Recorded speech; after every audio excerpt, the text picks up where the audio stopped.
So after that kind of a disaster going to the cabin, I decided to put the tracks back on. So I did, and well, I got one on anyway. But I made this tool because I looked online, and there's a lot of different ways to put on tracks. Some of these guys, of course, they're not rubber, so you can get in there with a come along or something and pull them together. But with these rubber tracks, it doesn't work. And I did drill holes in the two to get some eye bolts in. I saw some guy doing that, but all it did was belly the tracks, and they didn't come together. Last time I used clamps, and it worked because looking at the shop manual, I had way too much slack in these tracks, so I took off the spacer, and it worked a lot better and was able to use them, but it was almost didn't work. I mean, I just barely got it done. If I'd gone any tighter, it never would have happened. So anyway, this is the tool that the dealers use, and you got to make it. But watching, I think it's another YouTuber up here in Alaska, NV Gun.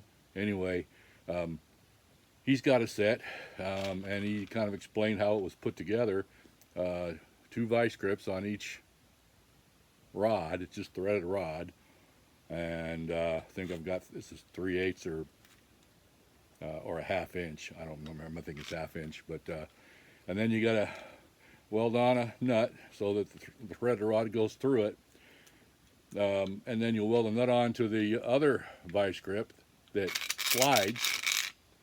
And I don't know, I put a washer on here, but and welded on another nut on this. I couldn't find an actual bolt long enough, so that's why I used all thread. But anyway, you just clamp them, and you just learn to put the bend kind of towards you, so the handles are sticking out a little more, not in. And put my impact on it, and she just draws up. They just draw up nicely. So I thought I'd get a little video of that, which makes this thing, I mean, I had the tracks on the other side on in probably 10 minutes. I mean, and that was unrolling them and sliding them. So anyway, so we'll see how this goes.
Always grease it.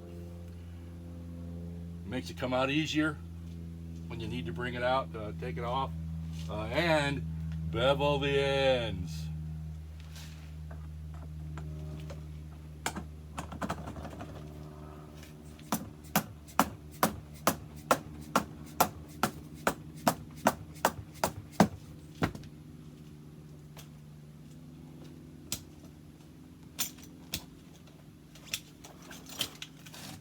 That's it, boys and girls. Done deal. No fighting.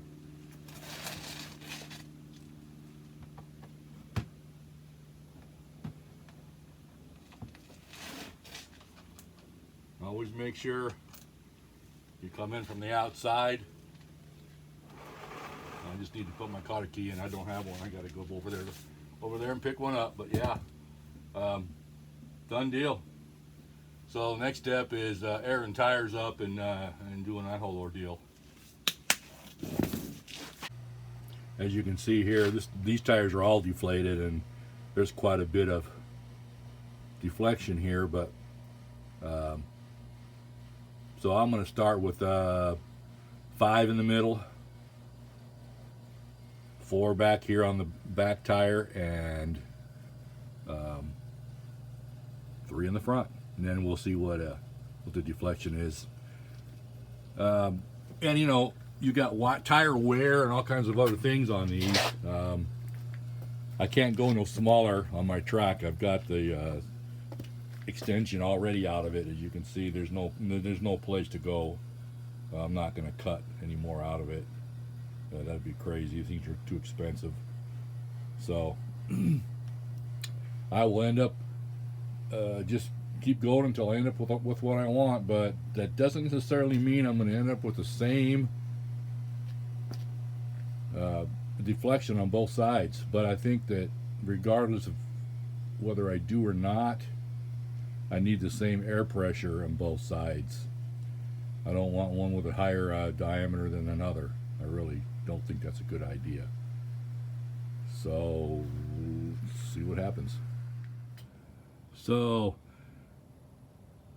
to get I got about 2.5 inches underneath the middle 2 tires, and they want 2 to 3. So air pressure on this side is front is 4, middle 2 is 6, and the back one is 5.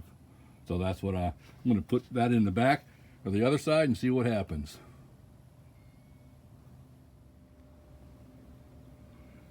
All right, so these tire pressures on this side, same tire pressure, but I've only got 1.25 inch, 1.5 deflection. So, but the air pressures are the same.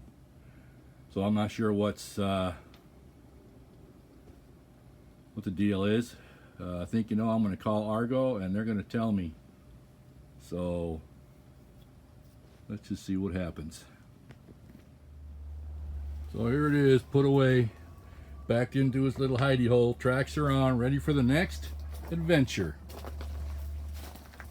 So, and I did call Argo Adventure, and he said to, and since I've got beadlock wheels, this doesn't really make any difference. My tire pressure can be low. It's not going to pop it, but it still makes me nervous to get under 3 pounds. But he said just take the rear tire and lower the pressure until your deflection's right. I lowered it 1 pound, and it gave me almost 2 inches, which I'm going to live with. I don't want to do any more. So that's the only difference. And I wrote it down. So tire pressure is front to back. On this side is 4.664, and on the other side it's 4.665. But like I said, I wrote it down, and now I got to work on I pulled a greaser out of a front bearing over here last summer trying to grease it, and since they're pressed, I'm on the hunt for self-tapping 6mm. Hopefully I can get them at a 90 degree, and then I can put my little grease hoses on and start being able to grease those. Probably haven't been greased since it's new. So, all right. Like I said, to the next adventure.